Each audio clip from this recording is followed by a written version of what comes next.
प्रभु यीशु मसीह के नाम में सभी को जय मसीह की। प्रिय भाई और बहनों, आज हम बाइबल के स्त्री के विषय में ध्यान करने वाले हैं। वह स्त्री कौन है कहने से आप सभी को पता होगा, इसहाक की पत्नी। इसहाक की पत्नी रिबका के विषय में आज हम ध्यान करने वाले हैं। तो ये रिबका नाम का अर्थ क्या है कहने से बांधना। रिबका नाम का अर्थ क्या है कहने से बांधना। नीति वचन इसका 14 अध्याय पहले वचन को अगर हम पढ़ेंगे, वहाँ पर ऐसा लिखा है, हर बुद्धिमान स्त्री अपने घर को बांधती है। मतलब हर स्त्री बांधने वाली रहनी चाहिए करके बाइबल में लिखा हुआ है। तो रिबका भी ये बांधने वाली थी करके हम देख सकते हैं। तो रिबका कौन है कहने से अब्राहम का भाई नाओर, नाओर का पुत्र बतूएल और बतूएल की बेटी ही रिबका थी। रिबका बाहरी रूप से और अंदरी रूप से बहुत ही सुंदर स्त्री थी और उसी प्रकार से अपने कुंवारेपन को बचाते रखने वाली, कुंवारेपन में सावधान रहने वाली और कुंवारेपन को संभालने वाली स्त्री की तरह हम देख सकते हैं। तो ये रिबका बतूएल की बेटी थी। रिबका के विषय में अगर हमें पूरी जानकारी चाहिए तो उससे पहले हम संदर्भ को देखेंगे। संदर्भ को अगर हम विचार करेंगे, जब अब्राहम बूढ़ा होता है तब अब्राहम को ऐसा लगता है अब मेरा बेटा बड़ा हो गया है, इसहाक बड़ा हो गया है, अब उसका विवाह कर देना चाहिए। इसहाक जब 40 वर्ष का था तब अब्राहम को ये सवाल आता है। तब अब्राहम अपने घर के बड़े दास एलियाजर को बुलाते हैं और एलियाजर इस प्रकार से कहते हैं कि मेरे बेटे का इसहाक का विवाह करना है, तो मुझे इस देश की स्त्री नहीं, लेकिन मुझे मेरे स्वदेश की स्त्री चाहिए जिससे मैं इसहाक का विवाह कर दूं। और ये बात सुनने के बाद एलियाजर क्या कहता है कि मैं आपके स्वदेश में जाके उस स्त्री को लाऊंगा। तब एलियाजर के झाग पर अब्राहम हाथ रखकर उसे शपथ लेते हैं और उसे कहते हैं कि यहोवा तेरे संग रहेगा, तू वहां पर जाके मेरे बेटे के लिए एक स्त्री को लाना। तब अब्राहम को ऐसा लगता है कि एलियाजर खाली हाथ जाना अच्छा नहीं है। तब अब्राहम क्या करता है, अपने ऊंटों में से 10 अच्छे ऊंटों को एलियाजर को देता है। अपने संपत्ति में से कुछ थोड़ा सा धन एलियाजर को देकर एलियाजर को भेज देता है। एलियाजर ऊंट पर से सवार होकर यात्रा करके अब्राहम के स्वदेश में पहुंचता है। पहुंचने के बाद एलियाजर वहां पर सोचने लगता है कि मैं यहाँ पर कैसे ढूंढूं, कि इसहाक के लिए मैं स्त्री को कैसे ढूंढूं। ये सवाल आने के बाद फिर एलियाजर प्रार्थना करता है, परमेश्वर से कहता है कि परमेश्वर देख, मैं इस कुएं के पास हूँ और जब एक स्त्री अगर आके इस कुएं में से पानी निकालेगी और मैं जाकर उसको पानी मांगूंगा, तो जो स्त्री मुझे पानी पिलाएगी तो मैं जान लूंगा कि मेरे स्वामी के बेटे इसहाक के लिए जिस स्त्री को आपने चुना है वो यही स्त्री होगी। इस प्रकार से प्रार्थना करके एलियाजर वहां पर इंतजार करता है। एलियाजर जब भी कोई भी काम करता था तब वो परमेश्वर से प्रार्थना करता था। एलियाजर के अंदर ये एक अच्छा गुण था कि वो परमेश्वर की इच्छाओं को जानने के लिए परमेश्वर से हर समय प्रार्थना करता था और प्रार्थना करके इंतजार करता था कि परमेश्वर उसका उत्तर जरूर देगा। तब क्या होता है, रिबका अपने कंधे पर धड़ा लेकर कुएं के पास आती है और कुएं के पास आके कुएं में उतर के कुएं में से पानी भरकर बाहर आती है। जैसा एलियाजर रिबका को देखता है, तुरंत रिबका के पास दौड़ के जाता है और रिबका से कहता है कि बेटी मुझे थोड़ा सा पानी पिलाओ। और रिबका क्या कहती है, ले पानी पी ले और तृप्त हो जा। फिर एलियाजर जैसे पानी पी के तृप्त होता है, तब रिबका देखती है कि उसके पास ऊंट भी है। तब रिबका सारे ऊंटों को पानी पिलाती है, कुएं में उतरती है, पानी लेती है, ऊपर आती है और सारे ऊंटों को इस प्रकार से रिबका पानी पिलाती है। और फिर तब एलियाजर क्या कहता है, रिबका को पूछता है कि तू कौन है, तेरा नाम क्या है, तेरे घर वाले तेरे पिता का नाम क्या है। तब रिबका कहती है कि मेरा नाम रिबका है और मैं बतूएल की बेटी हूँ। तब एलियाजर को ऐसा लगता है कि ये तो मेरे स्वामी के घराने से ही है, ये तो अब्राहम के घराने की है।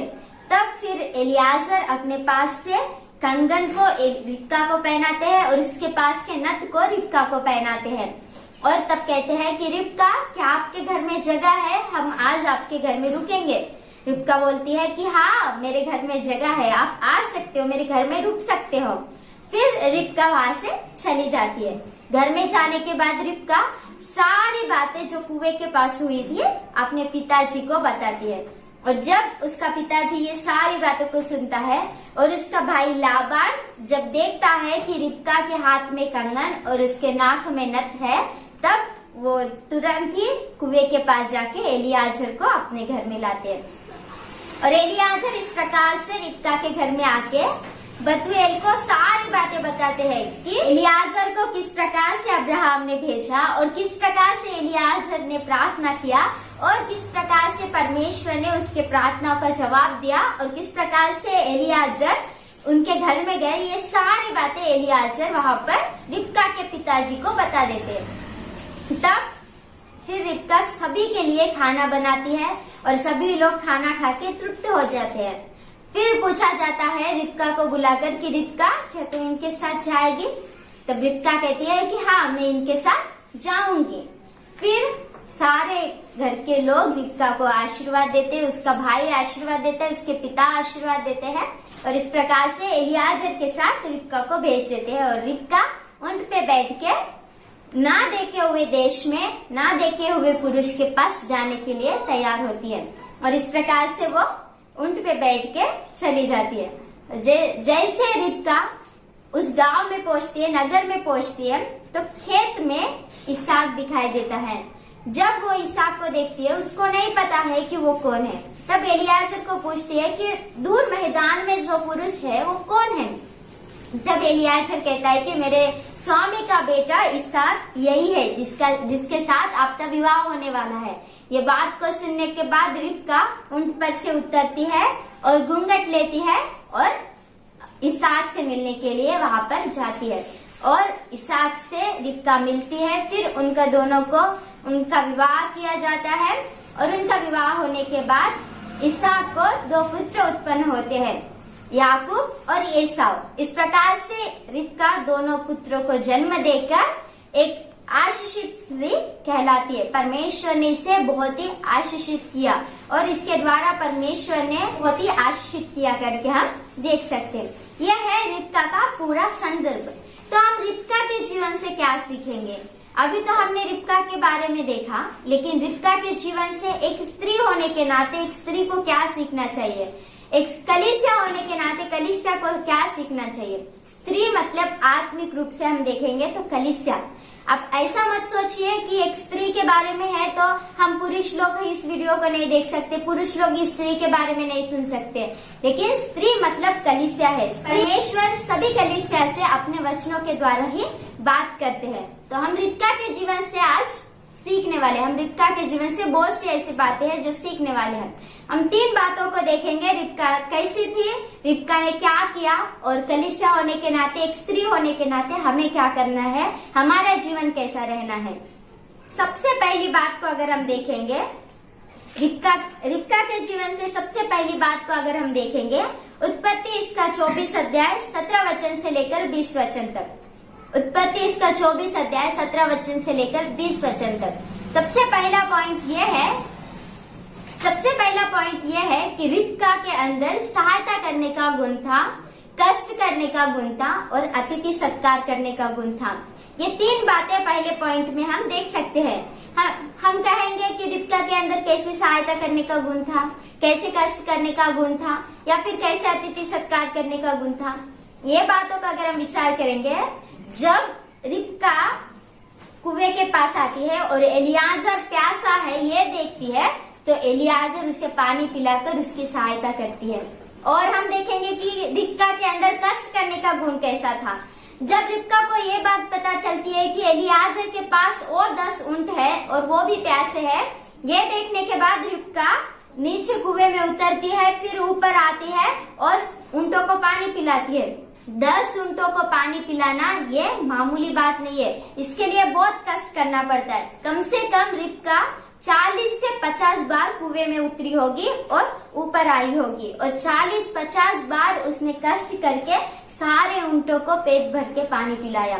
मतलब रिबका के अंदर क्या है, कष्ट करने का गुण है। और तीसरी बात को हम देखेंगे कि इसके अंदर कैसा अतिथि सत्कार करने का गुण था। जब रिबका अपने घर में आती है, अपने पिताजी को सारे बातें बताती है और एलियाजर भी घर में आता है, तो ये सभी के लिए खाना बनाती है और सभी लोगों को ये भोजन खिलाती है। मतलब इसके अंदर अतिथि सत्कार करने का भी गुण है। देखते हैं कि ये 3 बातें रिबका के अंदर थी। रिबका आलसी स्त्री नहीं थी, ये कुड़कुड़ाने वाले भी स्त्री नहीं थी, रिबका स्वार्थी भी नहीं थी, लेकिन रिबका सहायता करने वाली स्त्री थी, रिबका कष्ट करने वाली स्त्री थी, रिबका अतिथि सत्कार करने वाली स्त्री थी। अगर हम बाइबल में पढ़ेंगे मत्ती रचित सुसमाचार इसका 10वां अध्याय 42वें वचन को अगर हम पढ़ेंगे और मत्ती रचित सुसमाचार इसका 25वां अध्याय 40वें वचन को अगर हम पढ़ेंगे, दोनों रेफरेंस में भी यीशु मसीह स्पष्ट रीति से कहते हैं कि जो कोई भूखा है या जो कोई प्यासा है या जो कोई तकलीफ में है, ये देखकर अगर आप उसकी सहायता करते हो, नहीं तो फिर इन छोटे में से छोटे जो मेरा चेला जानकर 1 गिलास पानी पिलाते हो, तो आप अपना प्रतिफल कभी भी नहीं खोओगे, आप उसका प्रतिफल जरूर पाओगे करके यीशु मसीह स्पष्ट रीति से कहते हैं। हम देखते हैं तो रिबका के अंदर ये गुण था। आजकल अगर हम विचार करेंगे तो बहुत से स्त्रियों के अंदर ऐसा स्वभाव नहीं रहता है। जब उनको ऐसा लगता है कि किसी की हमें सहायता करनी चाहिए, उस समय में वो सहायता करने के लिए आगे पीछे होते हैं और कष्ट करने के लिए थोड़ा सा काम कर लेंगे स्त्रियां, लेकिन अगर थोड़ा ज्यादा काम हो जाता है तो वो थक जाते हैं।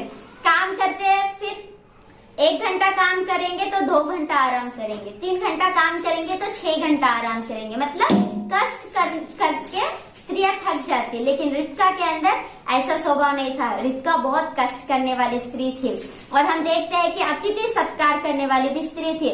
बहुत सारी स्त्रियां क्या करते हैं, जब उनके घर में कोई आता है मेहमान, तो मेहमान को दरवाजे के पास ही देखकर अंदर छिप जाती है। मतलब उनको अतिथि सत्कार करने का गुण ही नहीं है। वो उन्हें 1 गिलास पानी भी नहीं पिलाएगी और उनसे पूछेगी भी नहीं कि आप कैसे हो, आपका प्रवास कैसे था, आप कैसे आए, आप अच्छे हो क्या, आपके घर वाले कैसे, नहीं, ये बातें वो नहीं पूछेंगे, लेकिन छिप जाएंगे।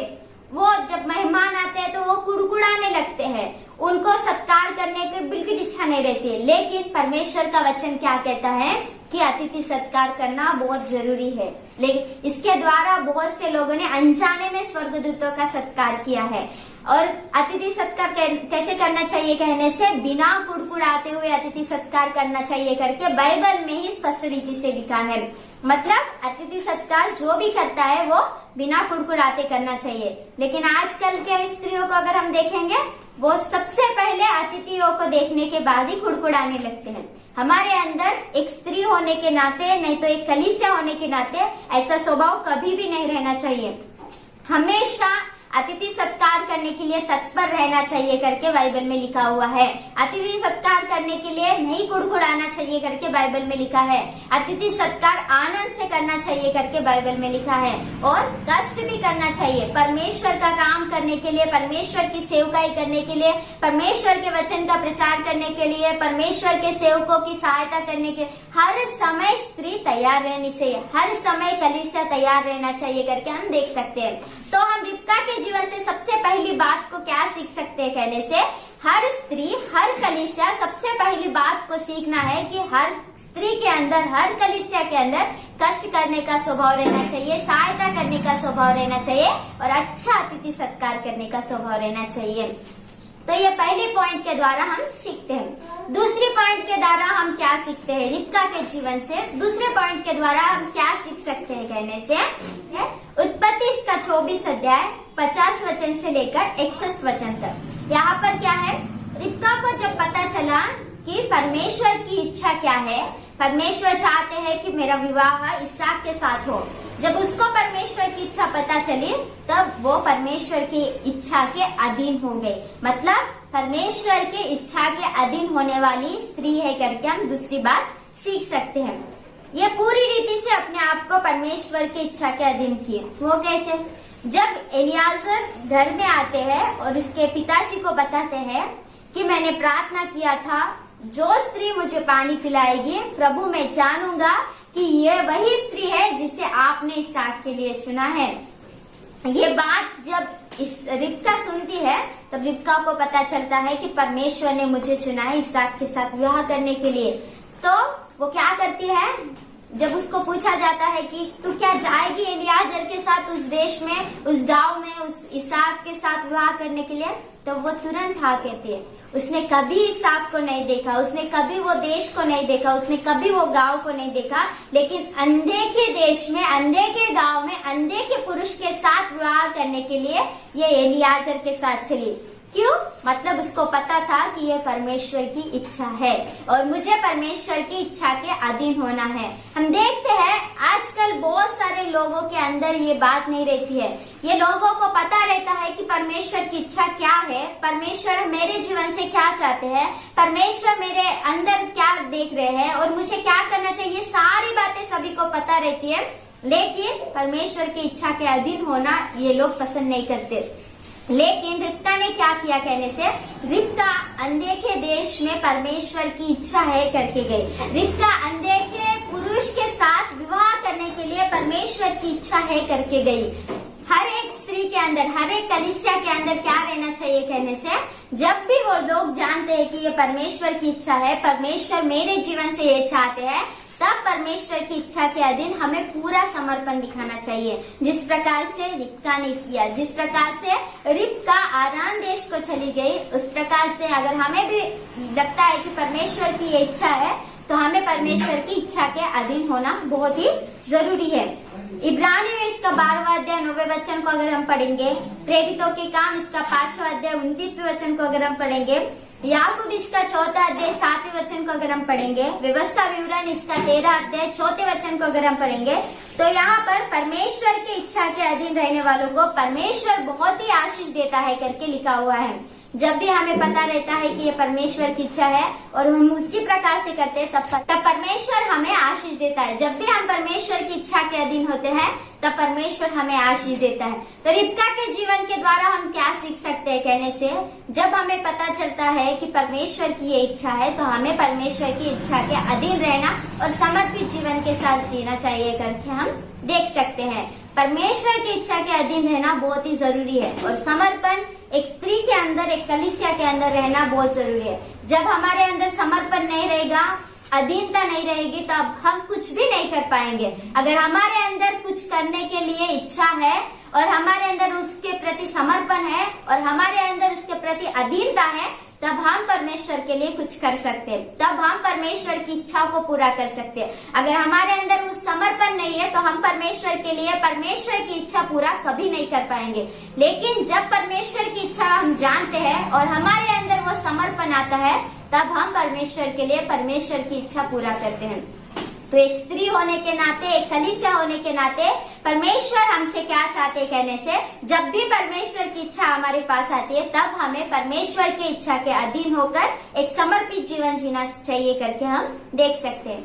और तीसरी बात, रिबका के जीवन से हम क्या सीख सकते हैं कहने से, उत्पत्ति इसका 24 अध्याय 64 वचन से लेकर 67 वचन तक अगर हम पढ़ेंगे, उत्पत्ति इसका 24 अध्याय 64 वचन से लेकर 67 वचन तक अगर हम पढ़ेंगे, तो वहाँ पर रिबका अपने पति के अधीन होकर पति को गौरव करने वाली, आदर करने वाली स्त्री है करके हम देखते हैं। वो कैसा कहने से, जब रिबका ऊंट पे बैठकर जा रही थी एलियाजर के साथ और जैसे वो आराम देश में पहुंचती है, तब एक मैदान पे उसको पुरुष दिखाई देता है और उस पुरुष को देखने के बाद रिबका क्या करती है, एलियाजर को पूछती है कि ये कौन है। तब एलियाजर बताता है कि ये मेरे स्वामी का बेटा इसहाक है, जिसके साथ आपको विवाह करना है। ये बात सुनने के बाद रिबका क्या करती है, ऊंट पर से उतरती है और अपने सिर पर घूंघट लेती है। ऊंट पर से उतरना इसका मतलब क्या होता है कहने से, नम्रता को दर्शाता है, और घूंघट लेना इसका अर्थ क्या होता है कि मैं आपके अधिकार के अधीन में हूँ, ये बातों को बताना। हम देखते हैं कि रिबका ने ये दोनों भी बातें वहां पर की। उसने ऊंट पर से उतरकर अपने आप को नम्र किया और उसने अपने सिर पे घूंघट लेकर अपने पति को आदर दी। अपने पति से उसने ऐसा कहा कि मैं आपके अधिकार के अधीन में हूँ, और वो क्या करती है कि वहां से फिर वो चले जाते हैं। पहला कुरिन्थियों इसका 11वां अध्याय 10वें वचन को अगर हम पढ़ेंगे, इफिसियों इसका 5वां अध्याय 22वें वचन को अगर हम पढ़ेंगे तो यहाँ पर ऐसा लिखा है कि पति के अधीन रहना चाहिए, पति के हर बातों को मानना चाहिए। बहुत सारे लोगों के अंदर हम क्या देखते हैं कि वो लोग पति के अधीन में नहीं रहते हैं। पति एक प्रकार से सोचता है, पत्नी एक प्रकार से सोचती है। पति एक करना चाहता है, पत्नी एक करती है। पति एक मार्ग पर चलना चाहता है, पत्नी दूसरे मार्ग पर चलना चाहती है। मतलब उनके अंदर अधीनता नहीं रहती है। लेकिन हर स्त्री के अंदर पति के प्रति अधीनता रहना चाहिए करके हम रिबका के जीवन से सीखते हैं। रिबका अपने पति के अधीन थी, हमें भी परमेश्वर के अधीन रहना चाहिए। उसी प्रकार से हर स्त्री पति के अधीन रहना चाहिए करके हम देखते हैं। बहुत सारे लोग क्या करते हैं, पति को देखने के बाद उसको आदर नहीं देते, उसका गौरव नहीं करते, उसको सम्मान नहीं देते। जब भी पति को देखते हैं तब उनके अंदर हम ये नहीं देखते कि उनके अंदर नम्रता है, उनके अंदर दीनता है। बहुत सारी स्त्रियों को इस प्रकार से देखते हैं। और दूसरी बात, वो लोग अपने सिर पर घूंघट भी नहीं लेते। सिर पर घूंघट लेना इसका मतलब क्या होता है कि मैं आपके अधिकार के अधीन में हूँ। जब भी हम चर्च में जाते हैं हम सिर पर घूंघट लेते हैं। स्त्री होने के नाते हर स्त्री सिर पर घूंघट लेती है। सिर पर घूंघट क्यों लेती है स्त्री? उसका मतलब क्या है कहने से, वहाँ पर परमेश्वर की उपस्थिति रहती है। और जब परमेश्वर की उपस्थिति वहाँ पर रहती है तब हम परमेश्वर से ये कहते हैं कि परमेश्वर देख, मैं तेरे अधिकार के अधीन में हूँ। और इसी प्रकार से हम देखते हैं कि ये रिबका परमेश्वर से भी कहती है कि मैं तेरे इच्छा के अधीन हूँ, और पति से ये कहती है कि मैं तेरे अधिकार के अधीन में हूँ। हर स्त्री के अंदर ये स्वभाव रहना बहुत जरूरी है। हर स्त्री के अंदर नम्रता का स्वभाव रहना चाहिए। और दूसरी बात, पति के अधीन रहना चाहिए, पति के अधिकार के अधीन रहना चाहिए। पति अगर कहता है कि ये काम कर तो पत्नी करनी चाहिए। पति अगर कहता है यहाँ पर जा तो पत्नी जानी चाहिए, क्योंकि तभी तो हमें समझ में आता है कि ये अधिकार के अधीन में है। तो हर स्त्री के अंदर ये दो बातें रहना चाहिए करके हम तीसरे पॉइंट के द्वारा सीख सकते हैं। उत्पत्ति इसका 18 अध्याय 22 वचन को अगर हम पढ़ेंगे तो वहाँ पर स्पष्ट रीति से लिखा है कि सारा अपने पति अब्राहम के अधीन में थी, उसकी आज्ञा मानती थी, उसकी इच्छाओं को पूरा करती थी, और उसे नाम लेकर नहीं लेकिन स्वामी करके बुलाती थी करके हम देखते हैं। तो हर स्त्री के अंदर ऐसा स्वभाव रहना चाहिए। पूर्व काल में जो स्त्रियां अपने आप को पवित्र जीवन के साथ जीती थी, उस स्त्रियों को देखने के बाद हमें उनके तरह जीना चाहिए करके हम बाइबल में स्पष्ट रीति से देखते हैं। वो हमारे लिए एक आदर्श है। हर स्त्री के लिए पूर्व काल में जो पवित्र स्त्रियां थी वो आदर्श है। रिबका, अब्राहम की पत्नी सारा, ऐसे बहुत सारे स्त्रियां हैं जो हमारे लिए आदर्श है। हमें उनके द्वारा बहुत सारी बातें सीखनी बहुत जरूरी है। रिबका के जीवन से हमने 3 बातों को सीखा। सबसे पहला बात क्या था कि रिबका सहायता करने वाली स्त्री थी, कष्ट करने वाली स्त्री थी, और तीसरा अतिथि सत्कार करने वाली स्त्री थी। दूसरे पॉइंट को हमने रिबका के जीवन से सीखा कि रिबका अपने परमेश्वर की इच्छाओं को जानकर उस इच्छा के अधीन में रहने वाली स्त्री थी। और तीसरी बात को हमने देखा कि पति के अधीन में रहकर पति को गौरव देने वाली, पति का आदर करने वाली स्त्री थी। जब रिबका ने देखा कि मैदान में इसहाक है, हम इसहाक को अगर हम विचार करेंगे तो इसहाक यीशु मसीह को दर्शाते हैं और रिबका कलीसिया को दर्शाती है। एलियाजर जो है वो पास्टर को दर्शाते हैं। इसहाक क्या कर रहे थे? खेत में थे। खेत आकाश को दर्शाता है। जब यीशु मसीह दूसरी बार आकाश के बादलों पर आएंगे तब कलीसिया उससे मिलने के लिए जाएगी और आकाश में कलीसिया पर यीशु मसीह के साथ विवाह करेगी। जिस प्रकार से हमने देखा कि इसहाक खेत में था और रिबका गई और खेत में वो दोनों मिले, उसी प्रकार से यीशु मसीह के दूसरे आगमन में भी हम देखते हैं कि यीशु मसीह दूसरी बार आकाश के बादलों पर आएंगे और कलीसिया जो है वो उठा ली जाएगी और यीशु मसीह के साथ वहाँ पर भेंट करेगी और वहाँ पर उनका विवाह होगा। आप सभी को पता है इससे पहले भी यीशु मसीह हमारे पापों के लिए, हमारे अपराधों के लिए स्वर्ग को छोड़कर इस पृथ्वी पर आए। वो हमारे लिए मारे गए, गाड़े गए, तीसरे दिन फिर से जिंदा उठे। और अब सभी को पता है व्यवस्था पूरा करने के लिए, हम सभी के लिए जगह तैयार करने के लिए यीशु मसीह स्वर्गारोहण हुए और यीशु मसीह दूसरी बार आने वाले हैं। जो अच्छे जीवन के साथ, पवित्र जीवन के साथ जिएंगे, यीशु मसीह उन्हें अपने पास बुलाएंगे और उनसे विवाह करेंगे। तो हमने अभी 3 बातों को देखा रिबका के जीवन से कि रिबका किस प्रकार से अभी हमने रिबका के जीवन से 3 बातों को देखा कि रिबका किस प्रकार से थी और रिबका कैसे कार्यों को की और कलीसिया होने के नाते, स्त्री होने के नाते हमें क्या करना चाहिए, ये बातों का अभी हमने देखा। ये 3 बातों के द्वारा आप सभी को परमेश्वर आशीष दे। आमीन। Praise God.